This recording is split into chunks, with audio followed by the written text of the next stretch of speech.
มียนะครับ จะว่าอยู่แล้วดีอยู่บวิดบูม โดย เอาไทยบรรดาชี บ่เอาบ่ผู้มาแกงน้องใหม่ให้กินนี่ตุ โอ้ยเพิ่นยังพังจะปีใดดอกบ่เอาดอกนี่เพิ่นพังซะก่อน คำว่าพังมีมือ มันบ่พังเอาแต่เดือน2เดือน1พุ่น ตั้ พั ง ง แต่ เพิ่น พุ่น ฮอด เลย เดือน เนาะ 7เดือน8 คันว่าว่า แล้ว ก็ พังยังสิโทรหาอยู่โอ้ย ยันวะ สิเป็นนกมันเชิดมันยังคูไปโลด แบบทั้งเพิ่นก็บ่ได้โทรมาบ่ พันลักหันไปโลด เออ สิโวนหัวมันไปจัง ต่อยังตัวเนาะเท่านี้จากเฮาวันได้5มาอย่างเดียวเฮานะ หมายถึงว่าหย่ากันแล้วบ่ตุปะห่างกันแล้วบ่คักแม่บ่ เอ้าบ่ปาได้มันหนีแต่เฮาแล้วก็ยังสิ ขาดเลยเนาะ เออ คือประตูนี่บ่ต้องรับแล้วบัดนี้ถึงสิมากัน คือแบบว่าทางอันแบบ เฮ็ดหยังกับมันหาผู้เขาจะอยู่จะนั่นนำเฮาย่า เนาะ เต็มใจยืนเฮานี่อยากสร้างเป็นเฮานี่เนาะ ยึดวันชินวันพระนี่สิก่อน ไปทางในตุวิดวันศีลวันพระนี่ จักมันสิไปทางไหนล่ะเขาเอารถออกมานี่ก็ไปเลยแล้วบัดนี้ เดี๋ยวออกมาแล้วประตู วันที่5แล้วเข้ามานี่ อุ้ยใกล้เดียวเนาะอืม จ้างเขามาอยู่ในนี่มื้อลึงหลายปานไหนเขาสิมาอยู่เพื่อนนี่ ไปจากทิศหนึ่งนี่เนาะตู้เนาะ จักถิดจักเดือน ไปเที่ยวได้นะตุเชฟโปนพุ่นบ่ บ่ไปได้สิขึ้นพุ่นเชียงขวางหลวงพระบางพุ่นได้ บ่ ไปไกลนี่เนาะ ไปทางนั้นบัดนี้เนาะ ขึ้นไปพุ่นไปดอกมันน้ำมันนี่บ่ไปชัก โดย เขาโทรให้ขึ้นไปพุ่นขึ้นไปหาเขาพุ่นไปหาเที่ยวหาลิ้นมันสะดวกหัวใจและยาก ใครก็ยังหาผู้สาววันหาเมียให้ตู้บ่ได้เนาะ มี โอ้ แต่ว่า ยหาได้กันชี้แหละจำกันกับเอาชัดตูโมวานมาใช้ เนาะ คันว่าวันผู้หานะกันจำกันกับชัดตูวันหนึ่งอีกคันว่าวันไปเว่ากันกินนี่มือกินหมูนี่คันเอายังคล้องใช้คอเมียเอาคำ5 บาทกระจำบ่ให้เอาคืน โดย อันหมออันล่ามนั่นกับหมอล่ามหันมันเว้าถือกันแล้วครับอันไม่ยิงอันนั้นน่ะที่เว้าอันนั้นแต่นั้นมันทิมว่าคันหมอล่ามเป็นหมอล่ามนั่นอยู่มันก็มาเลยอันอีได้อันนั้นเหมือนกันอันนี้หมอล่ามมันทุกมีจักเอาไปโลดเพราะถูกจับเงินชำระ โดย เนาะ หาใหม่เนาะตู้เนาะ โยกบ่หาไม่ใช่ไหมแต่หมูนี่จะเฮาเลย หาดีกว่านี้เด้อประตูเด้อ มันสิไปไหวไปวอนมันอีกโว้ยบ่วอนบ่ไหวไปได้อันนี้ได้ สบายดีเด้อทั้งไงเด้อ เนี่ยก็ ส มัน บาย ที่ ดี มีผู้เดียวน่ะ อันนี้มื้อที่2 หาก็เอานี่บ่เคยเอาเมียจักเทื่อว่าดิอะไรเมียนะครับ จะว่าอยู่แล้วดี อยู่บวิดบูม โดย เอาไทยบรรดาชี บ่เอาบ่ผู้มาแกงน้องใหม่ให้กินนี่ตุ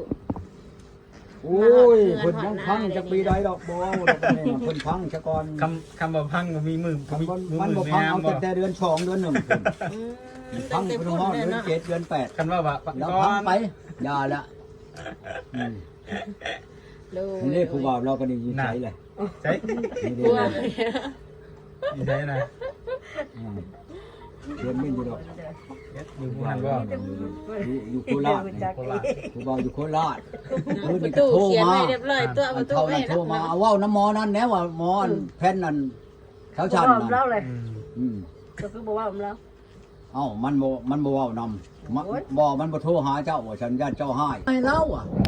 เป็นจังได๋ ว่าวน้ำไปซื้อ บ่หลายดอกวางแชนนึงคือสิได้อยู่ดอกอ่ะ ว่าวน้ำไปซื้อก็บ่ได้เนาะ เออ โดย แต่ก่อนก็ยังบ่ได้ว่าวน้ำ เว้าน้ำก็ยังย่านข่อยให้ไปยังบ่แม่นเมียข่อยเช้าชัน แต่ก่อนก็ยังบ่ได้ว่าวน้ เชื่อนั่นอยู่ไหนอีกวะ ำชาชาติผู้เป็นแฟนยังไม่ทันได้หลมนะบ่จักจักนี่เป็นเขาว่าโกยบ่ซะเมื่อคืนผู้ซื้อไก่ให้เจ้าน่ะ ฮะ บ่ว่าวน้ำผู้นี้ได้ว่าวน้ำเวอร์ชันนี่บ่เขาบ่ได้เคยว่าวน้ำเขาเจ้า ตู้ซื้อไก่มาให้เลี้ยงกันได้ บ่ได้เคยว่าวน้ำมาบอกตู้ก่อนเนาะจักแต่ก่อนบ่รู้จักก่อนมันบ่ฮู้จัก เว้าเบิ่งว่าคันเจ้าจะได้ไก่น้ำข่อยน่ะเว้า จะบอกเด้อ โทรมาเอาเว้าน้ำข่อยนี่โลด ก็ ก็บ่เว้าโทรใช้ก็ติดหังบ่เว้านำโอ้ยอยู่ใกล้ๆนี่กว่าว่ะบายมันก็คัก บนหน้า แม่นความเนาะ เออก็นี่แหล้วคืนนี้มันนั่นสิยินอยู่เฮาเว้านั่นมาฮะมันหักบ่นั่นมามันก็โคตรหับอยู่เฮามันหักบ่เว้านำ ผังสมอยบ่ หึ ผังสมอยบ่ว่า ม้อยอยู่ คอยก็ยังบ่ได้เว้านำจักเทื่อบ่จักแล้วได้ มี2คน โทร หมอหนึงโทรมาแล้วก็ฮับแล้วก็อะโหลมาปรับโทรเดี๋ยวนี้ก็ติดทำบ่ฮับนี่ เพิ่นย่านตู้แล้วนะใครน่ะ จังว่าอยากไปจัดมันก็ดีจักมันสิ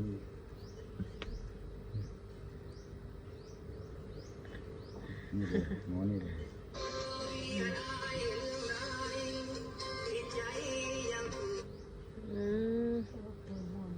ไอ้ฉันยืนเบิ่งว่าอยากได้ฮะอยากมือกำลังมาได้เมื่อกี้นะ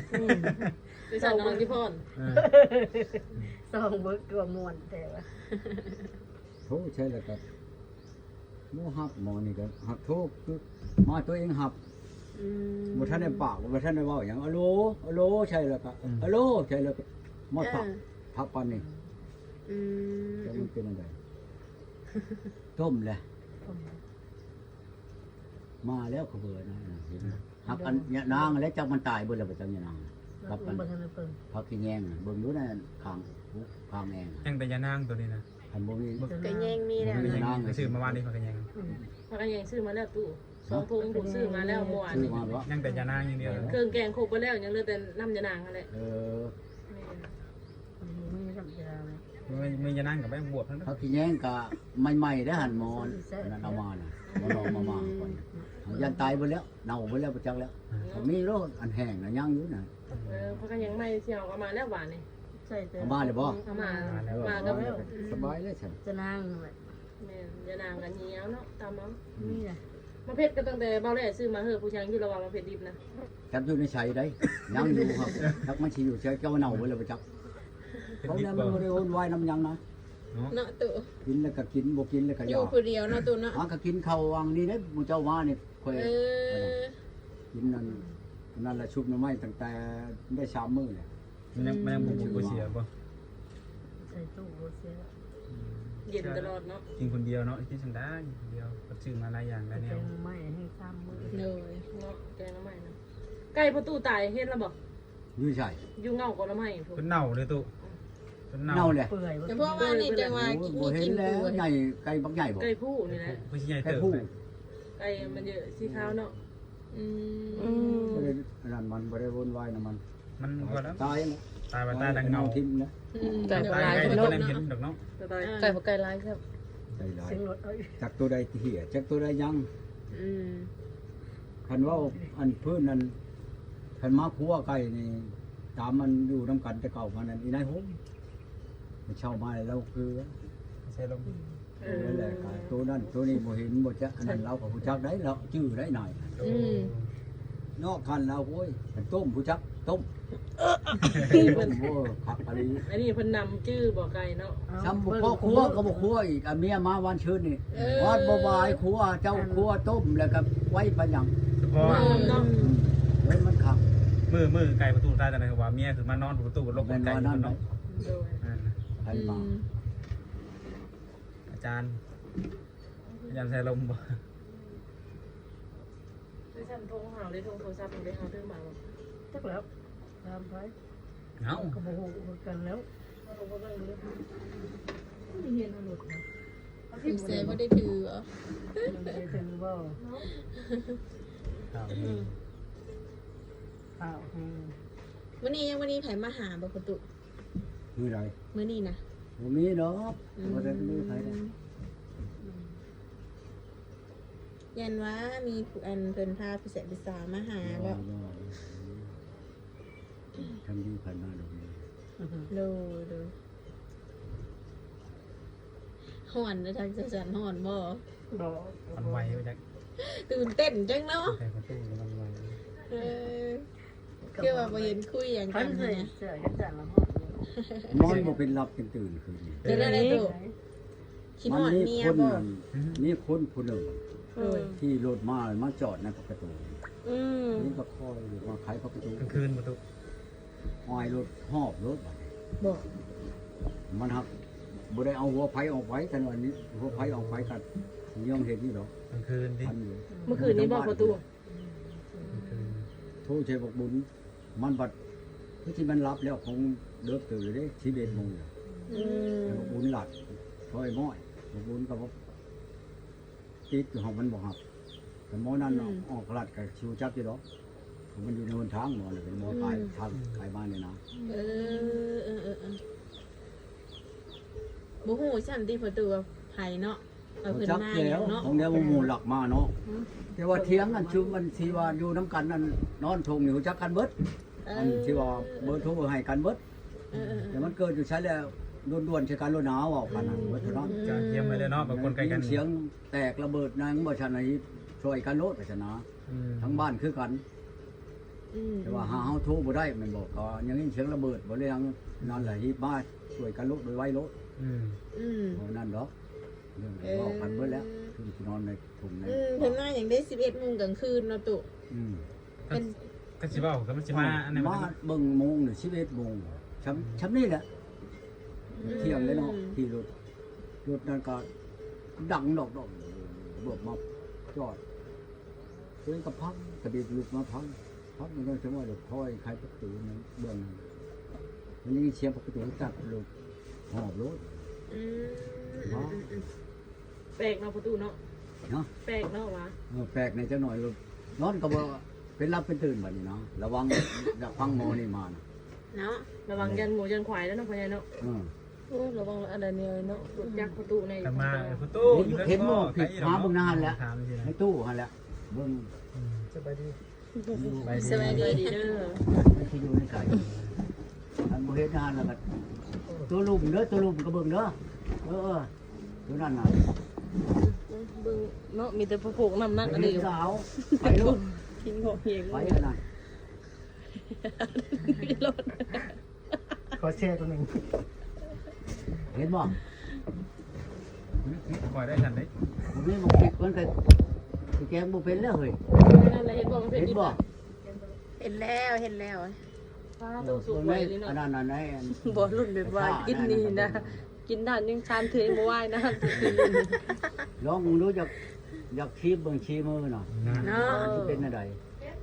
ผ่านบ่เรื่องบ่ผ่าน เข้มบอกก่อนแล้วตู้เข้มเพิ่นบอก เค็ม อือ เอาชูไข่เกลือลายเด้อคำยันมันเค็มแต่จักหน่อยเอาชีบเบิ่งซะก่อนจังใส่อีก เห็นบ่ประตูบอกสูตรแล้ว เขาเฮ็ดมื้อนั้นนั่น อือ อันเมื่ออันคอยแกงเมื่อนั้นนั่นลูกคนตอนลูกคอยมาเนี่ยโอ้ยเขาจะมากินข้าวกะลีนั่นแค่เขาอ่ะ เจ้าบ่แกงประตู ก็คอยแล้วแกงเนี่ยก็นอนอยู่นี่ ธรรมดาประตูแก นอนบ่ลูกนะเมียนั่นบ่ลูกคอยแกงคอยบ่ฆ่าดอกเนี่ยได้คือกัน บ่ได้ยากเนาะ คอยบ่เป็นสิมักยากมักอันนั้นกับเมียดอก เนาะก็จะมีอยาก เสียที่ พัก เพิ่น อีได้โหมนี่เธอบ่ให้คอยบายจักดีโลดอีได้อันนี้ได้ แต่ละคนเข้ามาบ่คือกันเนาะ ชมเราเฒ่าเราอันนั้นอยู่เราคน เป็นผู้ใหญ่เนาะเพิ่นก็เนาะ เราเป็นผู้ใหญ่แน่ครับอยู่ กว่านี้เป็นยังหน่อยว่าประตู เราขึ้นฮอดบ้านขึ้นฮอดเฮือนเราแห้งหลายแล้วเราเมื่อเช้านี้โทรใช้กระบองหักโทรใช้เรานะ โยลินน้ำเพิ่นนำบ่ เอาผัวเลยนะเอาผัวตั้งแต่หึงแล้วมอนพวนชายนั่นอันนิ่มมันอันนี้ขอความมาใช่นี่เนี่ยเจ้าคอยเอาเลยเด้อว่าเอาแล้วแต่พ่อเพียงคอยบ่แม่นเจ้าโคตรเราอ้ายเราบ่หรือว่าพ่อเราอันนี้ผัวคนป้าแหละฮิเมาโลดกินเรา เอาให้ลูกไปกิน ได้ทุกมีผู้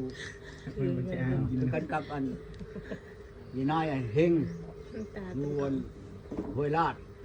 เอาผัวแล้วคอยลงไปวังหนึ่งถามเขา บ่ของหมักเอาได้มันถ่ายเงียบเบิ่งไปกินข้าวมาเปิดเบิ่งอะไรกิน ว้าว ยังอีนายนี่เลยนายทองนี่จับมือไรได้นี่คือที่เบิ้งอันนี้ก็ดี จะมาถ่ายไว้ดอก จ้า อีมีโดนเนาะเนาะพ่อใหญ่เนาะ ฮะ อีมี โด โด น น ก็ เนาะ สิตกอีกแล้ว บ่เฮิงนะ หนังนี่ ของหาผัวอยู่นั่นสันวันบอนคำนึงหาผัวมันหมักนั่นมันได้ชีไปเมื่อมันเขาก็พออยู่พอกินอยู่ปานนี้นั่น เนาะ มันก็ชิเลนเมื่อไปจังอีก แม่นแหละประตู อย่ามันเฮ็ดบ่เฮ็ดนี่นะนี่เฮ้ยเฮ็ดได้นี่กระตาอันนี้เฮ็ดบดได้คนเก็บกันว่าอยู่ในธงยางนั่นเบิ่งสิเอาให้ ว่าให้เราบ่เห็นดอกมึง เอาให้ก่อน จะเบิ่งก่อนเฮ็ดเฮ็ดจังเด้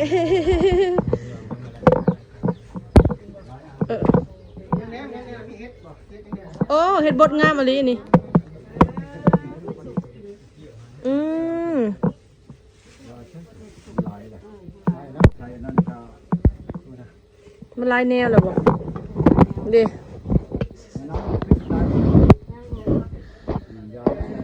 นี่ของพันธุ์ ประตูปลูกบ่ หมดแล้วเขามาให้แต่พวก เด้เขาไปรถไอ้สลมเขาไปรถคุณ เดี๋ยวบ่ แล้วให้ฉันจะกินวงเปียงอ่ะ เด้อน่ะได้เด้อ เด้วงเปียงไอ้เอาไหมวงเปียง มีคนนี้ ให้ลองเบิ่งแนววงเปียงนะเอาเบิ่งคักแน่ชิมบ่ ที่มือทุกก้อนได้ทุกคนลองมาแกงน้ำมันทุกก้อนกินได้มีนะลองได้มันนี่ได้โชว์ที่มือแผ่เนาะ อาสิให้อันนั้นนะยังว่าให้ไอ้สารชิมเบิ่ง บ่ได้ ชิมตัวยาวๆอันเด้มองตัวยาวๆนะ